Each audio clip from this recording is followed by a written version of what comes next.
सर्वमंगल्य मंगल्ये शिवे सर्वार्थ साधिके शरण्ये त्र्यंबके गौरी नारायणी नमोस्तुते।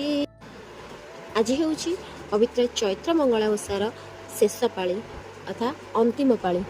ଏହି ଓଷାକୁ ଚୈତ୍ର ମାସ ପ୍ରତିପଦା ତିଥିରୁ ଆରମ୍ଭ କରାଯାଏ। ଚୈତ୍ର ମାସ ପୂର୍ଣ୍ଣିମା ତିଥି ମଧ୍ୟରେ ଯେତେ ଗୋଟେ ମଙ୍ଗଳବାର ପଡ଼େ ସେହି ମଙ୍ଗଳବାରରେ ପାଳନ କରାଯାଏ।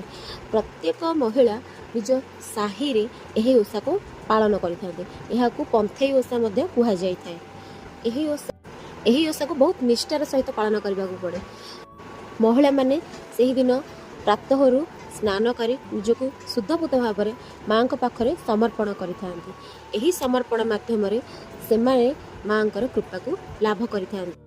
ଏହି ଓଷାକୁ ନିଜର ସନ୍ତାନ ସନ୍ତତିଙ୍କ ମଙ୍ଗଳ କାମନା ସହିତ ନିଜ ପରିବାର ପାଇଁ ମଧ୍ୟ କରାଯାଇଥାଏ।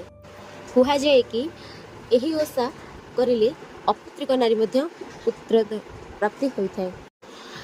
ମୁଁ ଛୋଟବେଳୁ ଏ ଓଷା ସହିତ ବହୁତ ଓତପ୍ରୋତ ଭାବରେ ଜଡ଼ିତ।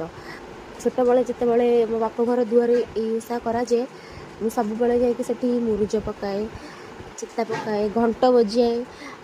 ସବୁବେଳେ ପଣା ପାଇଁ ମୁଁ ସେଠି ଆଗ ଛିଡ଼ା ହୁଏ।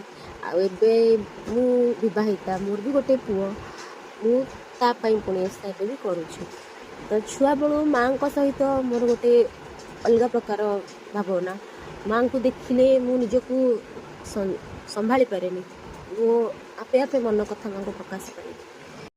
ଆଉ ମାଙ୍କୁ କିଛି ଦରକାର ନାହିଁ, କେବଳ ସଫା ହୃଦୟରେ ଆପଣ ଯଦି ନିଜକୁ ସମର୍ପଣ କରିଦେବେ ନା, ସେ ସବୁ କିଛି ଆପଣଙ୍କ କଲିରେ ଉଜାଡ଼ି ଦେବେ। ମାଙ୍କର କୃପା ବହୁତ ଅଧିକ।